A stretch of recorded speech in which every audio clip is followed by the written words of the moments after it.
Alors ici, nous sommes chez un agriculteur qui s'appelle Monsieur Abdoul Djiré, qui accueille une expérimentation conjointe entre le CIRAD et la Fredon. Alors l'expérimentation que vous avez derrière moi a pour objectif de supprimer les herbicides dans les vergers. Les herbicides sont le premier pesticide utilisé à la Martinique. Donc l'effort que nous mettons en place, c'est pour supprimer les herbicides à terme, et tout en réduisant le travail de l'agriculteur.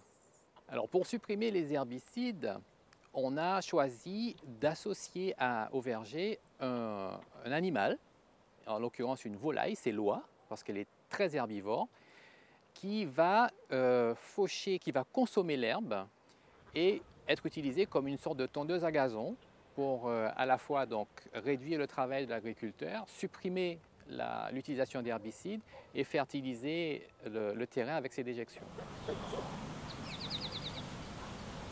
Alors les oies permettent de diminuer la fréquence de fauchage des herbes.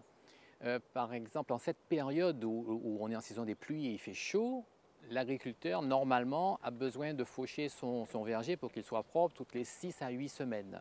Avec les oies, théoriquement, on n'aurait pas besoin de faucher, mais quand même, comme les oies ne consomment pas 100% des herbes, elles trient un petit peu ce qu'elles veulent manger, on fauche environ 2 fois par an.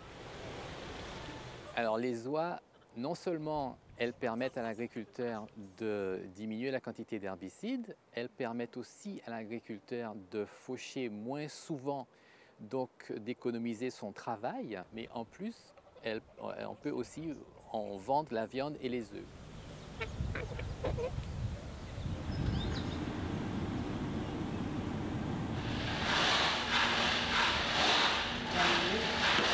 Alors un critère objectif qui permet de contrôler l'efficacité des oies, c'est de peser la quantité d'herbe qu'on a avec le contrôle des oies, avec un témoin sur lequel je me trouve là qui est fauché quand le besoin s'en fait sentir, donc grosso modo toutes les 6-8 semaines, et avec une parcelle qui est juste à côté, qui est laissée à l'abandon quasiment, où maintenant elle est quasiment friche et on ne peut plus pénétrer. Donc l'intégration des animaux à un verger, c'est une des solutions qui est envisagée. Alors, on peut intégrer des oies bien sûr, mais on peut ainsi intégrer des canards ou des poules. Et une autre expérimentation qui est faite dans le sud à Sainte-Anne, c'est l'intégration des moutons.